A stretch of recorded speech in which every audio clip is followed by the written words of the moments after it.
नमस्कार, आपके साथ मैं हूं गुलविश और आप देख रहे हैं हमारा खास शो विशुद्ध राजनीति, जिसमें बिना लाग लपेट रहकर हम बिल्कुल निष्पक्ष अंदाज में आपको दिखाते हैं राजनीति से जुड़ी हुई सारी खबरें। तो आइए शुरू करते हैं विशुद्ध राजनीति। लोकसभा चुनाव के 7वें और आखिरी चरण को लेकर बीजेपी ने यूपी के पूर्वांचल पर पूरा फोकस शिफ्ट कर दिया है। बीजेपी अध्यक्ष जेपी नड्डा आज वाराणसी पहुंचे तो केंद्रीय गृह मंत्री अमित शाह ने गोरखपुर से सटे कुशीनगर में रैली की। जेपी नड्डा ने काशी के कोतवाल कहे जाने वाले काल भैरव के दर्शन किए। जेपी नड्डा वाराणसी में बीजेपी के बूथ प्रभारियों से मिल रहे हैं और प्रधानमंत्री को रिकॉर्ड बहुमत से जिताने की योजना पर काम कर रहे हैं। यूपी के पूर्वांचल में प्रधानमंत्री नरेंद्र मोदी भी लगातार सभाएं कर रहे हैं। यूपी के मिर्जापुर में रैली कर प्रधानमंत्री नरेंद्र मोदी ने समाजवादी पार्टी पर हमला बोला। प्रधानमंत्री ने कहा कि समाजवादी पार्टी के शासन में माफिया राज चलाते थे, जबकि यूपी में योगी के शासन में माफिया थर थर कांपते हैं। योगी माफिया की गर्मी उतारने में एक्सपर्ट हैं। सपा का वो जंगल राज, बहन बेटियों का घर से निकलना मुश्किल था। मां बाप मजबूर होकर बेटियों का स्कूल कॉलेज छुड़वा देते थे। व्यापारी इसी खौफ में जीते थे, अब कौन गुंडा फिरौती मांग ले, कब किसका प्लॉट कब्जा हो जाए, कब किसका खेत चला जाए। सरकार की जमीन तक पर माफियाओं ने महल खड़े कर दिए थे। लेकिन जब से योगी जी आए हैं, माहौल ही बदल गया, मौसम भी बदल गया। हमारे योगी जी तो अच्छों की गर्मी उतारने में एक्सपर्ट है। वाराणसी में शनिवार को प्रियंका गांधी और डिंपल यादव ने रोड शो किया था, जिसमें अच्छी खासी भीड़ उमड़ी थी। वाराणसी में इंडिया गठबंधन की तरफ से प्रधानमंत्री नरेंद्र मोदी के खिलाफ कांग्रेस के अजय राय उम्मीदवार हैं। बढ़ते हैं अगली खबर की तरफ। यूपी के सीएम योगी आदित्यनाथ ने गोरखपुर और पूर्वांचल के कई जिलों में प्रचार किया। योगी ने भरोसा दिलाया है कि आरक्षण को लेकर विपक्ष के नेताओं की बयानबाजी पर जनता ध्यान न दे। सीएम योगी सोमवार को अपने गृह नगर गोरखपुर पहुंचे। सीएम योगी ने कहा कि विपक्ष का इंडिया गठबंधन तुष्टीकरण के लिए मुस्लिमों को आरक्षण देने की बात कर रहा है। खुद बाबा साहेब अंबेडकर ने संविधान में धर्म के आधार पर आरक्षण देने का विरोध किया था। कांग्रेस ने कर्नाटक में तो ममता बनर्जी ने पश्चिम बंगाल में धर्म के नाम पर आरक्षण को लेकर लूट मचा रखी है। ओबीसी का आरक्षण मुस्लिमों को दिया जा रहा है। बीजेपी इसको रोकने का इंतजाम करेगी। सीएम योगी ने गोरखपुर और घोसी में चुनाव प्रचार करते हुए विपक्ष पर ताबड़तोड़ हमले किए। बेटी स्कूल नहीं जा पाएगी, महिलाएं बाजार नहीं जा पाएंगी, 3 तलाक की कुप्रथा को ये फिर से चालू करवाएंगे, बुर्के के अंदर महिलाओं को दुबक के रहना पड़ेगा। ये भारत के संविधान का अपमान है। भारत बाबा साहब भीमराव अंबेडकर के द्वारा बनाए गए संविधान से चलेगा। भारत में तालिबानी कानून लागू नहीं होने दिया जाएगा।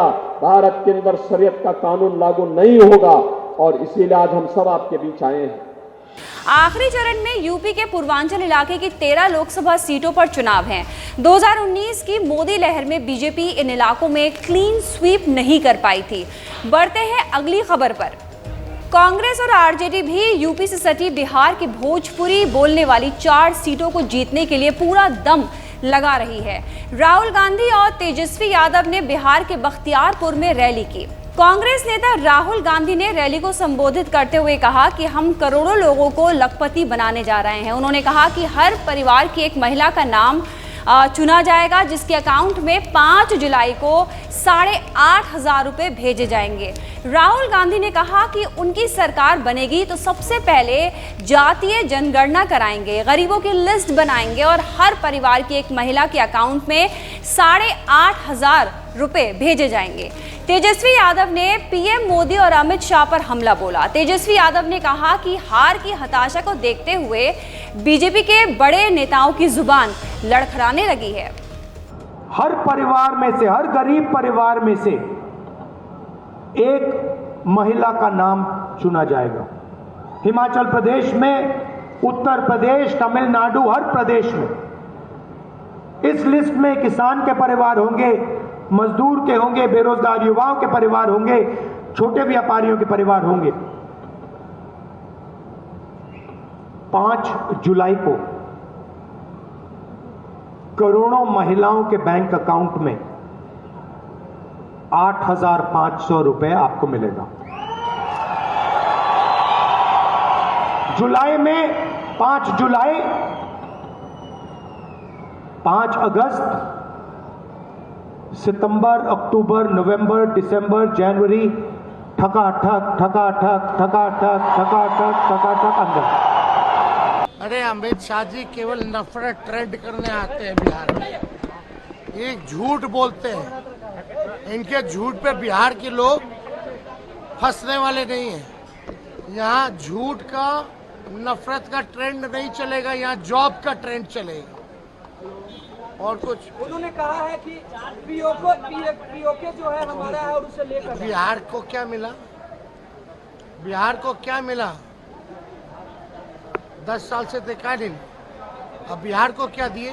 जरा कुछ दिया नहीं तो इधर उधर की बात कर रहे हैं। बताओ बिहार को विशेष राज्य का दर्जा क्यों नहीं दिया? 1 जून को बिहार की आरा, बक्सर, जहानाबाद और काराकाट में वोट डाले जाने हैं।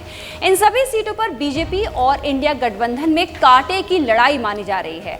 बढ़ते हैं अगली खबर की तरफ। दिल्ली के मुख्यमंत्री अरविंद केजरीवाल को सुप्रीम कोर्ट से मिली अंतरिम जमानत 2 जून को खत्म होने वाली है। उन्हें 2 जून को सरेंडर करना है। हालांकि केजरीवाल ने अब जेल से बचने के लिए नई कोशिश शुरू कर दी है। अरविंद केजरीवाल ने सुप्रीम कोर्ट में याचिका दायर की है और अपनी अंतरिम बेल को 7 दिन और बढ़ाने की मांग की है। केजरीवाल ने स्वास्थ्य का हवाला देते हुए अंतरिम जमानत 1 हफ्ते बढ़ाने की मांग की है।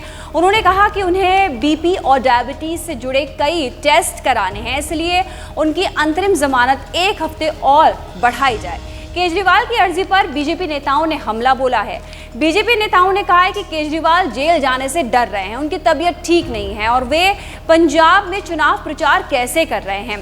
केजरीवाल चुनाव प्रचार के लिए आज सुबह पंजाब पहुंचे हैं और उन्हें अमृतसर के दरबार साहिब में पत्नी सुनीता केजरीवाल के साथ उन्होंने दर्शन भी किए हैं।